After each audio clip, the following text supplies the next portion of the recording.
Momento de recibir a Rodrigo Arín, rector de la Universidad de la República, a quien ya le damos los muy buenos días y le agradecemos por estar aquí en el estudio, sobre todo con este día lluvioso, día gris. Muy buenos días, Rodrigo. Buenos días, gracias nuevamente por la invitación.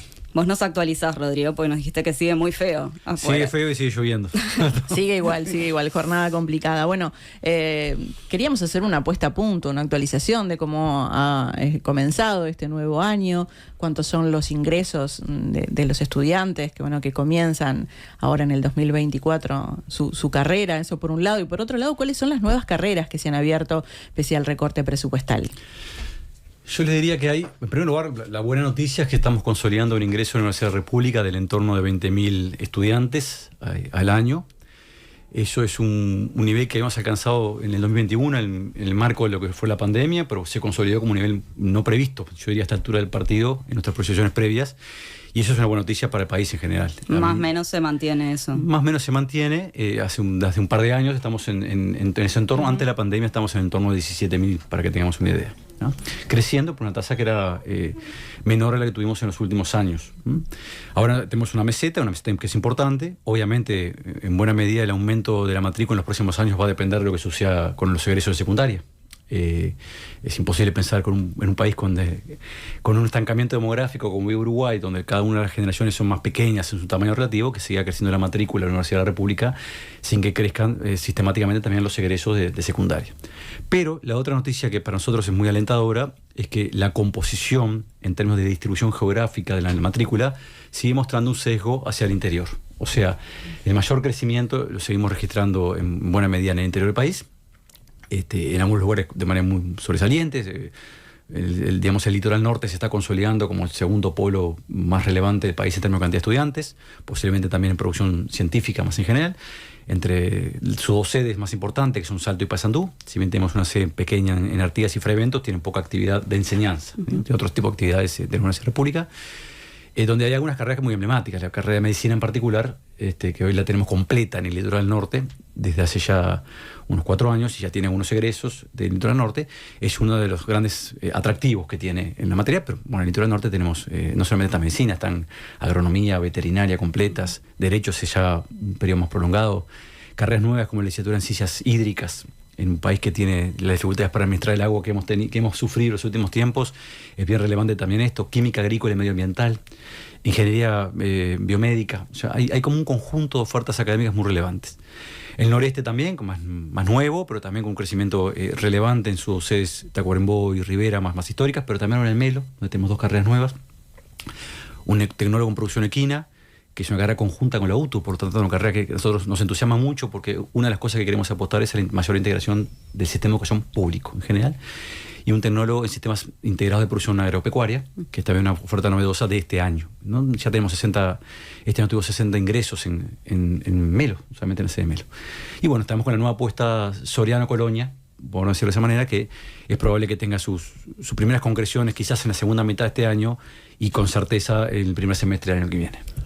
Hablabas, Rodrigo, ahora de cómo incide lo que pasa antes de ingresar a la UDELAR, por ejemplo, en secundaria, y en este sentido conocimos lunes y martes los datos de pobreza y desigualdad, que si bien allí el INE indica está dentro del margen de error ese aumento, bueno, no deja de ser un aumento respecto también 2021, 2022, 2023, y un aumento considerable, marcan algunos analistas, respecto a 2019. Entonces, consultarte, bueno, ¿cómo pega esto en la UDELAR en cuanto, no sé, gente que precisa becas, por ejemplo, y cómo pega a futuro, ¿no? Pensando en generaciones que de repente se crían ahora en estas condiciones? Yo te diría, hay 2 efectos, yo diría uno de corte más coyuntural y uno de corte más estructural. Uruguay tiene un problema de larga data, tendencialmente es severo, pero de larga data, que tiene que ver con la incidencia de la pobreza entre los jóvenes, vamos a decirlo, entre aquellos que están entre 0 y 19 años. Y en cualquier comparación internacional, la pobreza juvenil e infantil en Uruguay, en términos relativos a la pobreza del resto de la población, es particularmente marcada. Eso genera condiciones en el desarrollo de las personas, emocional y cognitivo en general, que no son las adecuadas para acumular un conjunto de capacidades que un día, cuando lleguen a la Universidad de la República, les vamos a pedir en muchos casos. Y asimismo una estructura de apoyos necesarios. Nuestra mayor dispersión geográfica tiene también como correlato una mayor heterogeneidad de los estudiantes, cosa que es muy buena noticia. provienen de contextos diferentes, provienen también de trayectorias formativas previas, a veces más frágiles, más fragmentadas, en hogares donde muchas veces no hay otros adultos de referencia que hayan vivido la vida universitaria u otro tipo de enseñanza terciaria, no tiene por qué ser estrictamente universitaria, y eso obviamente incide en las condiciones en que se estudia. Nosotros observamos un crecimiento importante de la solicitud de becas, en esto que es correlato del problema social más general, ¿no? O sea, si uno ve, antes de la pandemia teníamos cierta estabilidad en la solicitud de becas, ahora hemos tenido un crecimiento importante que hemos logrado cubrir casi que en su totalidad el incremento de la demanda de becas, producto de dos cosas. Una, de la reivindicación que hizo la Universidad República en el Parlamento Nacional, que fue escuchado parcialmente, y otra porque hemos redireccionado fondos que teníamos destinados a otras finalidades hacia becas, en particular becas en el interior. Entonces ahí tenemos un núcleo duro de políticas que no pueden ser solamente en la Universidad República, hoy también tenemos las becas de Fondo de Solidaridad, por supuesto, que colaboran en esto, pero es un núcleo duro de política que tenemos que como país tenemos que encarar. O sea, si queremos tener más estudiantes universitarios en condiciones de avanzar en su formación, entre otras cosas, no solamente, pero entre otras cosas, requiere más apoyos en su estructura de becas. ¿Ah? Y eso es algo que vamos a volver a presentar en el 2025. No importa quién esté ocupando el Poder Ejecutivo, es claro que va a ser una reivindicación central de la Universidad de la República. Rodrigo, la UDELAR mantiene vínculos con distintas instituciones del Estado, tanto a nivel nacional como a nivel departamental, pero fundamentalmente en el plano nacional. ¿Cómo están hoy esos vínculos? Yo te diría, justo el 2024, por razones que tienen que ver con el calendario electoral de Uruguay, los vínculos se entumecen, pero no por razones de corte político-institucional, sino porque en realidad el país está atravesando otra coyuntura. En particular, en el 2024 no hay rendición de cuentas. Buena parte de nuestros vínculos con el resto de las instituciones públicas muchas veces se articulan en torno a la rendición de cuentas y lo que podemos planificar en torno a la rendición de cuentas. Mejor, seamos claros, hay rendición de cuentas, tenemos la obligación de rendir cuentas al Parlamento, no podemos pedir incrementos presupuestales. La Constitución sabiamente establece que en año electoral no puede haber incrementos presupuestales específicos, ¿no? Pero pensando, Rodrigo, perdóname, en los años previos, de repente en organismos con los que trabajaba la UDELAR, ¿no?, estatales, y no solo en la cantidad de organismos o proyectos, sino en la posibilidad de incidir de la Universidad de la República en esas políticas. ¿Eso cómo estuvo? Yo te diría, ahí hay que evitar miradas muy unilaterales. Hay organismos donde hemos tenido menos vínculos que lo que teníamos antes, y hay otros donde hemos tenido más vínculos que lo que teníamos antes. Pasan las dos cosas. Y hay otros espacios donde nos gustaría tener más articulación que hemos tenido dificultades. Por ejemplo, con el resto del sistema de educación público. Quiero poner algunas excepciones. Por ejemplo, la UTU, tenemos un excelente vínculo en distintos aspectos. Acabo de mencionar una carrera conjunta que mencionamos. Pero yo soy de los que creen que Uruguay necesita un verdadero sistema de educación público que implica que haya una coordinación efectiva entre todos aquellos que integramos el sistema, respetando nuestras autonomías, pero aceptando que parte de la autonomía es coordinar. Eso implica obligaciones de todas las partes, también de la Universidad Pública. Por ejemplo, en establecer estrategias de ingreso a la institución que tengan un correlato con respecto a lo que hacen otras instituciones de educación previo, en los trayectos previos de formación. Yo diría que ahí hay algunas áreas donde hemos tenido más dificultades, donde efectivamente hay menos convenios, por ejemplo, de asesoramiento, y otras donde tenemos un incremento de convenios. Por eso digo que hay que ser cauteloso. Si uno lo ve en el globo, pasa algo parecido con la evolución presupuestal. O sea, en general los recursos que recibe la Universidad de la República en términos de convenios con el sector público han caído, ¿sí? Como el globo. Si lo ve con cada una de las instituciones, hay situaciones variantes. Y ahí hay que ser cuidadoso en hacer generalizaciones porque hay efectivamente hay organismos donde tenemos vínculos menos fluidos de lo que teníamos antes y otros organismos donde tenemos vínculos donde se han establecido una línea programática. En el promedio global tenemos menos convenios yo diría en términos de cooperación genérica con el sector público. También de vuelta, acá hay que hacer una mención especial, con las intendencias tenemos un vínculo distinto, ¿no? ¿Cómo es ese vínculo? Bueno, en Intendencia de Montevideo tenemos un vínculo que es un público notorio, que hemos tenido un vínculo muy fluido en algunos aspectos. De hecho, por ejemplo, ha instrumentado un llamado para hacer estudios, digamos, proyectos de investigación que son de interés de la Intendencia en distintas áreas, desde medio ambiente hasta los 300 años de Montevideo, por ejemplo, ¿sí? Que se ha instrumentado con un nombre muy significativo, se llama Oscar Mayolo, haciendo referencia al ex rector de la Universidad de la República. En otras áreas tenemos una dificultad también para coordinar con la propia intendencia, pues por eso digo que esto no tiene que ver a veces con otro tipo de distancias de coordinación previa, pero yo diría que en general hemos tenido un incremento importante de la cooperación con la Intendencia Municipal de Montevideo, también con otra intendencia, con la Intendencia del Paysandú, donde también es obvio y notorio que tenemos un vínculo bastante de colaboración bastante importante que nos va a permitir tener ni más ni menos que un edificio nuevo cuyo costo total anda en torno a los $25 millones, ¿no? Es un edificio muy importante importante para la Universidad de la República y tenemos la pretensión que sea emblemático para la ciudad de Paysandú. Hablabas de lo bueno que sería trabajar en conjunto, ¿no?, dentro de la educación pública en general. ¿Quién debería hacer esta coordinación para que así sea? Bueno, a ver, aquí tenemos una situación que está planteada, que es la ley de urgente consideración, ¿sí? Previo a la ley de urgente consideración había instancias donde específicamente establecía la ley de educación, donde se debería coordinar, convocadas por el Ministerio de Educación y Cultura. Yo siempre he dicho, creo que era correcto que tuviera ese diseño institucional, no funcionaba bien, porque no sería justo establecer que decir que lo que había antes de la LUC funcionaba bien y después de la LUC funciona mal, porque en realidad lo que había antes de la LUC posiblemente fueran instancias formales mucho más claramente establecidas que nos obligan a coordinar, pero que la coordinación efectiva distaba de ser la ideal. Hay muchas razones y hemos tenido en esto dificultades previo a la LUC. Ahora, la ley de urgente consideración cambia estos arreglos institucionales. Por propuesta de la Universidad de la República se preserva una instancia que es específica del sector público, no estaba en la versión original de la ley de urgente consideración. Nosotros vamos al Parlamento y reivindicamos la necesidad de que tengamos un espacio de lo público.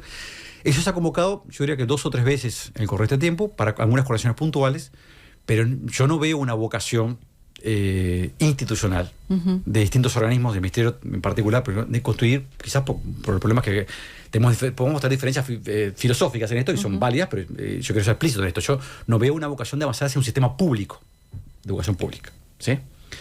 Donde en realidad compartamos recursos. Yo siempre he dicho, ojalá llegue el día en donde la Universidad de la República tenga cargos conjuntos con la UTEC y con la UTO en el interior del país, y con formación docente, ¿sí? Hoy compartimos algunos recursos físicos. El ejemplo más emblemático es Rivera, donde tenemos un campus en común, con el resto del sector público educativo, pero nos cuesta mucho compartir proyectos educativos. Mucho, ¿no? Entonces, a eso yo diría que ahí tenemos mucho camino por recorrer, que tiene que ver con defender lo público como el instrumento predominante para asegurar el derecho a la educación en todos sus niveles. ¿Y a qué le atribuís esta intención de no hacer prosperar este sistema de educación pública? Yo diría que, por un lado, posiblemente porque haya actores políticos que entienden que la forma de operativizar el funcionamiento de los sistemas educativos no pasa por la conexión de lo público, exclusivamente. Esa discusión no se ha explicitado demasiado. Mi impresión es que hay actores que pueden tener esta visión. Y después hay también algunos temas que tienen que ver, yo diría hasta con chaquerismos institucionales, que no podemos desconocer. Y yo en esto quiero ser muy claro, porque si uno ve, por ejemplo, formación docente, hemos tenido enormes dificultades para coordinar con formación docente. La Universidad de la República ha querido plantearse la posibilidad de tener una estrategia de tener carreras conjuntas en formación docente con ANEP, y no ha habido interés. En esto no ha habido interés ni de ANEP ni de los gremios. ¿Sí? Entonces yo creo que en esto hay que ser por de vuelta que, si queremos tener un verdadero sistema, tenemos que asumir que tenemos roles distintos. La Universidad de la República no quiere decir que tenga que avanzar sobre el resto del sistema. Seamos cuidadosos con eso. Acá hay una enorme riqueza que tiene que ver con lo que han hecho otros organismos. De hecho, por eso nos apoyamos en la UTO también, por muy buenas cosas de lo que hacemos en el interior del país, con tecnólogos conjuntos que tenemos con la UTO. Pero parece un contrasentido que un estudiante de la Universidad de la República que aprobó, por ejemplo, la licenciatura en Biología o de Historia, no pueda con relativa facilidad transitar hacia la docencia en secundaria. Y parece un contrasentido que un egresado del IPA no transite con cierta facilidad hacia los posgrados de la Universidad de la República. Ambas cosas suceden. Yo entiendo que la Universidad de la República ha sido cada vez más flexible en este plano. Creo que falta una vocación mucho más clara de integrar los sistemas. Y acá creo que hay dificultades de distinto nivel, de distinta índole. Vuelvo a decir, me parece que hay algunos componentes que son de corte más filosófico-ideológicos, que tienen que ver con defender o no lo público, o la institucionalidad pública como el eje articulador de las políticas públicas de educación. Y hay otros que tienen que ver con, yo diría, con particularidades de las instituciones que integramos el sistema. Vos hablas justamente de la concepción de lo público. De un tiempo a esta parte, ¿cuánto más ha ingresado la educación privada en espacios donde antes no estaba? Yo te diría, acá me parece que hay dos cosas distintas. Y te voy a poner el ejemplo de formación docente de vuelta. Si uno lo ve en las estadísticas en general, yo diría, bueno, parece que bastante poco, ¿no? O sea, si uno ve la evolución de la matrícula del sector privado en los distintos niveles educativos, no parece que haya una tendencia muy distinta a la que teníamos años previos. Y en particular, educación terciaria y superior, el rol que cumplen las universidades privadas, en términos de egresos e ingresos, se ha mantenido relativamente estable en el tiempo. De hecho, cuando la Universidad de la República hace un movimiento, a veces genera inclusive un incremento del ingreso o del egreso en el sector público, que eso termina repercutiendo, comete también la participación pública en total. ¿Por qué digo esto? Yo defiendo que, de la misma manera que defiendo que la institucionalidad pública es la herramienta para canalizar las políticas públicas en materia de educación superior y educación general, también creo que es buena cosa que existan buenas instituciones privadas, cumplan su rol, que no es el rol que cumplimos nosotros. Sí. ¿Ah? Pero, y esto también quiero ser bastante enfático, con estándares de calidad que sean adecuados para todos. Lo que no puede suceder, que nos pasa en otras partes de la América Latina, es que los sistemas se nos fragmentan hasta el punto en donde los estudiantes más vulnerables van a instituciones privadas, a veces con fines de lucro, como en Brasil, ¿sí?, de mucho peor calidad que las instituciones públicas a las cuales acceden sectores más pudientes de las sociedades. Sí, vía pruebas de ingreso muchas veces, Bueno, ¿no? mecanismos Claro. de selección con los cuales Uruguay tiene un arreglo social, como ha dicho algún senador en un momento, un contrato social donde reivindica el ingreso libre y gratuito a la institución terciaria. Yo lo sigo reivindicando como justamente para evitar eso, ¿no?, que hoy está siendo dramático en muchos países de América Latina y del Caribe. La segunda cuestión es, bueno, hay algunas instancias en que parece, por ejemplo, se han acordado posgrados en el área de formación docente, donde la Universidad República no se nos ha consultado la posibilidad de que tengamos nosotros nuestro propio posgrado. Y fue directamente un acuerdo entre, en algunos casos, ANEP y formación docente, en otros casos mediados por políticas del Ministerio de Educación y Cultura. De vuelta, acá ni siquiera te estoy planteando la posibilidad de un sistema que reivindicaría que nos hicieran saber cuáles son las demandas en términos de posgrados. Estoy teniendo que mucho más básico es invitarnos en la mesa, claro, a hablar de la posibilidad de que si hay posgrados en formación docente, que la universidad sea parte de eso. Hoy son las universidades privadas muchas veces, ¿sí? Y no hemos tenido la posibilidad de incidir en eso, en esa discusión. Claro, bueno, pensando sobre todo en esos ámbitos, quizás no en términos de ingreso a las universidades, sino eso, en comisiones y demás, que incluso, como decías, algunas cosas en la LUC se pudieron pelear, pero desde el MEC creo que se abrió un poco la puerta a que las facultades privadas tuvieran una incidencia. Yo creo que hay un sesgo, y quiero ser enfático en la palabra sesgo, ¿sí?, a favor de las políticas que han favorecido el ingreso del sector privado en algunos instrumentos de política pública. Por ejemplo, esto que estoy diciendo en formación docente. De vuelta, yo veo con dolor que ni los actores de formación docente, inclusive los sindicatos, no defiendan la posibilidad de que sea la Universidad República, ¿no? El sector público es que haga esto, ¿verdad? Uh-huh. Si pensamos en las universidades privadas que hoy por hoy formaron a personas que están trabajando en puestos del gobierno, ¿cómo ves esa balanza? Yo yo ahí no veo un sesgo sistemático producto de dónde trabajan y dónde egresan. Uh-huh. No es ahí donde hay una diferencia importante. A veces egresados de la Universidad República pueden tener una tendencia a tener una política que favorezca más el sector privado, y a veces egresados del sector privado tienen una tendencia de tener una mirada mucho más holística y darse cuenta del rol que cumple la Universidad República en esto. Yo creo que ahí el elemento central son los contenidos de la política y no las personas. Si los sesgos se traducen, los sesgos me refiero en este caso a la composición de integrantes del gobierno de turno, ¿no? Sí. O el que viene, se traduce en políticas que favorezcan un sector, por ejemplo el sector privado, eso puede, efectivamente, es lo que tenemos que juzgar en última instancia.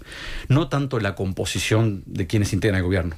Me parece que lo que viene es la parte sustantiva, las políticas. Y las políticas tienen este sesgo que vamos a mencionar. Por decir, es un sesgo, yo no puedo afirmar que haya una tendencia marcada que favorezca una lógica de ingreso masivo del sector privado en algunas áreas que hoy tiene el sector público, ¿no? Y metiéndonos en los proyectos o investigaciones que desarrolla la UDELAR, ¿hay una línea transversal o algo donde se ha hecho foco en los últimos años?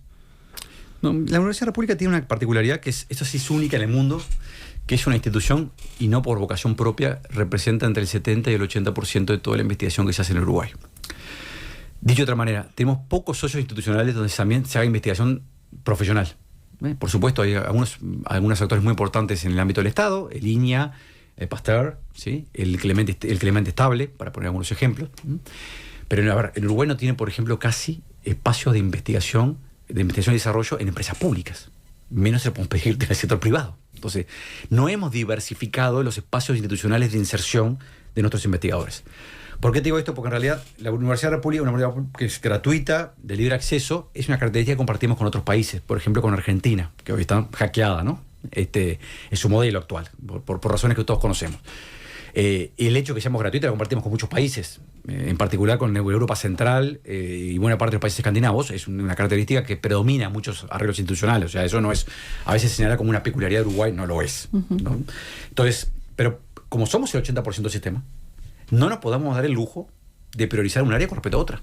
Porque lo que no haga la Universidad República, en muchas áreas no lo va a hacer nadie.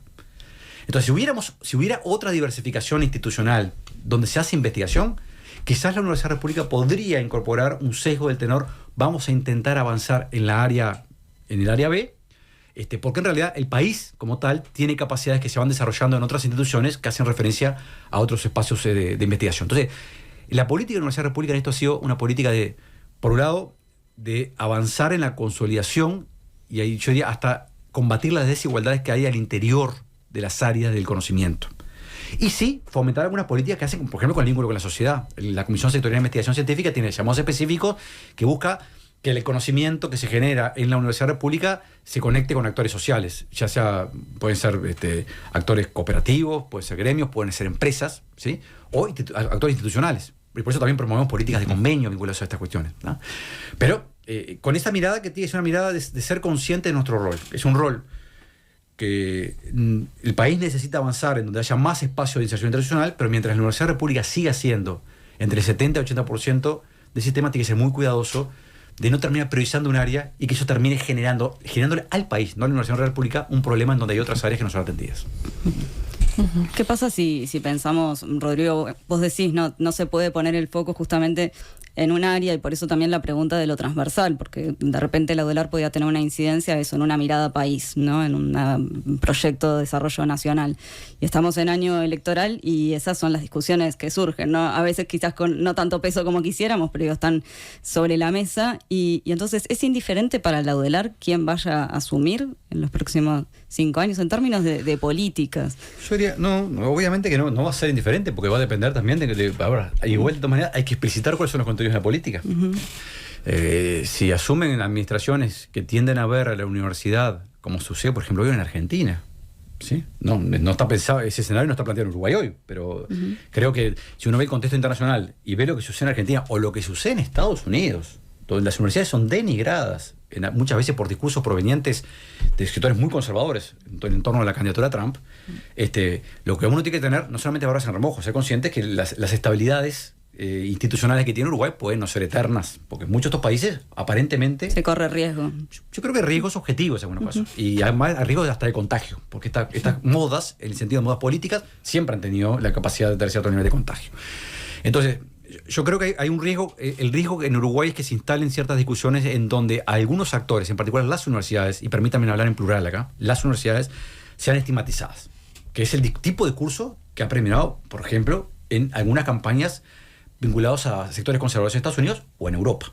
Que igual acá alguna cosita empezamos a ver, ¿no? Diría, sobre las críticas en cuanto a la ideología que promueve la aparece algún comentario de ese tenor y yo siempre digo... La laicidad... Los invito a cualquiera que haga esa afirmación que haya ido al Consejo Directivo Central del día de ayer, que terminamos a las 10:30 de la noche, para que cualquiera que diga que haya un pensamiento único en la Universidad República se da cuenta que si algo no tenemos es pensamiento único en la Universidad República. ¿Sí? O sea, eso no es así, pero la universidad son instituciones donde se discute, donde se puede expresar ideas, donde debemos que evitar, lo que tenemos que asegurar es el respeto y la promoción de una discusión que se centre en argumentos que provengan del conocimiento. Pero no es un espacio donde en realidad la laicidad se entiende como no podemos opinar. No, al revés, se puede opinar, se puede argumentar y se debe hacerlo en base a criterios de respeto. Pero no se puede cancelar posiciones en ninguna dirección. Y algo que a veces no se entiende, hay un viejo autor dice que las universidades son una institución bastante particular y dice que son anarquías organizadas. Y a mí me gusta el término, porque en realidad somos anarquías organizadas. A diferencia de otras instituciones, de la mayor parte de las instituciones que integran una sociedad, públicas y privadas, donde hay estructuras bastante jerárquicas, las universidades por definición y por construcción, yo diría hasta por vocación, somos instituciones muy horizontales. Muy horizontales. Por lo tanto, por suerte, ni el rector ni el Consejo Directivo Central le puede indicar a un investigador qué hacer y qué dejar de hacer. ¿Sí? Por suerte se llama algo llamado libertad de cátedra. Y por suerte, lo que tenemos que hacer es generar políticas que fomenten esa libertad para crear, mucho más en general. Por supuesto, con el compromiso social propio de una institución que tiene su historia, 175 años, cumplió 7 años, ¿no? Casi tan viejo como la República. Y que tiene su historia y sus compromisos sociales. Somos una institución que tiene una vocación de estar vinculado a los problemas del país. Desde ese lugar, por supuesto, que razonamos y pensamos los temas y muchas veces tenemos opiniones institucionales. también al respecto. Rodrigo, escribiste en la diaria sobre la escasez de políticas de integración regional promovidas por el Mercosur, otros organismos regionales, ¿no? ¿Crees que es posible algún avance, pensando en el gobierno de Milei, lo mencionabas hace unos minutos, ¿no? Que ha recortado muchísimo lo que tiene que ver con el presupuesto en las universidades públicas, producto de la concepción de Estado, ¿no? Producto de las líneas ideológicas de estas universidades, supuestamente, en la voz de Milei? Yo te diría, soy pesimista. Y simultáneamente creo que es una discusión que tenemos que dar como espacio de integración. Muchas veces hemos hecho énfasis en las dificultades que tiene el Mercosur desde el punto de vista del funcionamiento comercial o de los acuerdos que sostienen su proceso de integración más de corte económico, ¿sí? Poco énfasis se ha hecho sobre la integración de los procesos de generación de conocimiento, lo cual es una contradicción porque parece que todos los actores reconocen la importancia de la investigación y la importancia del conocimiento como un activo central para promover el desarrollo. Y sin embargo, esto no es parte de una agenda constitutiva central del Mercosur hoy. No lo fue nunca, ¿sí? Pero claramente no lo es hoy. Si uno compara con el resto del mundo, Europa acaba de alargar en el 2021, en medio de la pandemia, un programa que se llama Horizonte 2030, va hasta el 27, con una inversión de 95.000 millones de euros para toda la comunidad económica, la Unión Europea. La Unión Europea, que es un poco más grande, casi el doble que el Mercosur en términos de tamaño de población, y obviamente tiene más poder económico. Pero si uno ajustara esa cifra por el tamaño en términos de población y por el poder económico relativo, o sea, el nivel de desarrollo económico, igual estamos hablando de que el Mercosur, para equiparar lo que hace la Unión Europea hoy, tendría que hacer un esfuerzo muy importante. Y yo en esto soy bastante modesto. Creo que con esfuerzos austeros, con algunos millones de dólares, que para los estados es poca plata, se puede hacer mucha cosa. La única buena noticia, tú lo habrás leído en la nota que puse en la diaria, es el esfuerzo que está haciendo el gobierno de Brasil hoy, ¿sí? El gobierno de Brasil acaba de poner 20 millones de dólares, que es una iniciativa absolutamente innovadora, en un acuerdo con universidades públicas, con el Grupo Montevideo, somos 41 universidades públicas de la región, para fomentar la cooperación a nivel de posgrado, fundamentalmente doctorados, ¿sí? Ahora, si el gobierno de Brasil consolidara ese fondo presupuestal, el Uruguay pusiera el equivalente a su tamaño relativo, Argentina lo mismo, Paraguay lo mismo, Chile, el Mercosur ampliado, ¿no? Chile y Bolivia, estaríamos en una situación donde nos permitiría poder tener departamentos de investigación conjuntos, en un continente que está atravesado por la violencia, ¿sí? Con los problemas que tenemos asociados a problemas por supuesto, de desigualdades estructurales muy profundas, pero ahora también con una violencia instalada, muchas veces asociados a crimen organizado. ¿No será momento que tengamos la capacidad de investigar todas las universidades en conjunto programas que tienen que ver con estos aspectos que además son propios de la región? No es que están presentes en el resto del mundo de forma generalizada. América Latina y el Caribe no solamente las zonas más desiguales del mundo, es la zona más violenta del mundo si excluimos a aquellas zonas donde hay guerras instaladas. Y sin embargo, las universidades investigamos desde espacios acotados. ¿No es momento que veamos una mirada más amplia? Cuando hablamos de patógenos como el dengue, ¿sí? Patógenos que obviamente trascienden las fronteras. De hecho, el problema que tiene Uruguay hoy tiene que ver con la frontera, como lo tuvo que ver con el COVID. ¿No será momento que tengamos la capacidad de instalar algunos laboratorios que tengan programas de investigación de largo plazo y generen conocimiento endógeno desde el Mercosur para poder colaborar con la salud de nuestros ciudadanos? Esas preguntas, yo diría, no nos las hacemos. Y hay un tema, yo diría, ahí está un problema básico. Si no lo hacemos, vamos a quedar muy atrás en esta carrera, porque es una carrera, nos guste o no nos guste, que es la generación de conocimiento. ¿Ah? ¿Por qué? Porque en realidad el resto del mundo está jugando este partido. Está jugando el partido de asociarse. Está jugando el partido de generar instrumentos para promover que las universidades se asocien. Nosotros, vean la paradoja, las universidades brasileñas, que tienen bastante más recursos que la Universidad de la República, ¿sí? Las federales brasileñas, van a poder acceder a esta línea de financiamiento del gobierno de Brasil para fomentar un vínculo con nosotros. Nosotros tenemos que poner una contraparte menor, porque el gobierno brasileño ha sido muy generoso en cubrir buena parte. Ahora, la contraparte va a salir de algunas economías que la Universidad de la República va a rascar para decir, no podemos perder esta oportunidad. Entonces, no tenemos políticas públicas que sostengan esto, que es ni más ni menos que cooperación en algo tan importante desde el punto de vista de la construcción de las políticas como es el conocimiento avanzado en el marco del Mercosur. Nos falta, yo diría, mucha tela para cortar acá y muchas políticas para desarrollar. Rodrigo, sabemos que hay un tema que a vos te preocupa mucho, que es la fuga de cerebros. ¿Existe la posibilidad de desarrollar proyectos articulados con la región para que haya estudiantes o investigadores uruguayos que salgan y luego vuelvan a nuestro país a seguir desarrollándose acá? Yo diría, sí, con dos salvedades. La primera es coyuntural. Está claro que por lo menos Argentina no está discutiendo esto en este momento. Entonces el Mercosur Claro. Por eso soy pesimista, ¿no? Porque la situación argentina es una situación donde en realidad lo que está en riesgo son algunas políticas de muy largo aliento que hacen el sistema de ciencia y tecnología, como lo han además señalado decenas de premios Nobel en cartas que han circulado públicamente planteando el riesgo que implica para, yo no diría para Argentina, para el sistema de ciencia y tecnología en América Latina en general eso. Si uno de esa abstracción dice, bueno, pensar, bueno, esto se va a superar, yo te diría, sí podemos tener algunas políticas al respecto, tenemos algunas políticas al respecto, pero Uruguay tiene que hacer un deber que no ha hecho. Nosotros no solamente tenemos que fomentar que la gente se forme en el país o fuera del país a alto nivel, tenemos que generar oportunidades. ¿Para qué? Para insertarse. Aquellas docentes que se formen como doctoras o doctores en fuera del país, ¿dónde van a volver? La Universidad República no tiene recursos para absorberlos. ¿Los tiene en línea? Bueno, quizás en alguna línea programática. EPASTER capaz que en algunas puntuales también. Pero como país, ¿dónde van a volver? Las políticas no son solamente fomentar que la gente se forme, cosa que está muy bien, sino generar las plataformas para que luego se pueda insertar y que su creatividad se ponga a trabajar en función del desarrollo del país. Yo diría, tenemos algunas experiencias que son interesantes. Por ejemplo, el desarrollo del Instituto Pasteur tiene que ver con esto, ¿no? Es un viejo anhelo de universitarios de la década de los 90, que en realidad por un buen tiempo las políticas públicas no le hicieron caso a esa solicitud y finalmente se concretó, ¿no? Sí, hablamos hace poco con Batiani de algunos proyectos. Bueno, ahí está, con Carlos ahí está con algunos proyectos que son más, muchos de ellos, la universidad tiene un vínculo con esos proyectos porque algunos de los docentes, no todos, pero algunos de los docentes que están en el Pasteur hoy, son docentes de la Universidad República también. Entonces, pero es un ejemplo de una política que muestra que hay ciertas potencialidades. Ahora, hace mucho tiempo que Uruguay no toma políticas que aseguren esto. Entonces, si queremos evitar la fuga de cerebros, no para quien habla, que a esta altura no me voy a ir a otro lado, ¿no? Pero si queremos una estudiante que se egresa como doctora en cualquier área de conocimiento, en Uruguay o en el mundo, ¿qué le ofrecemos hoy?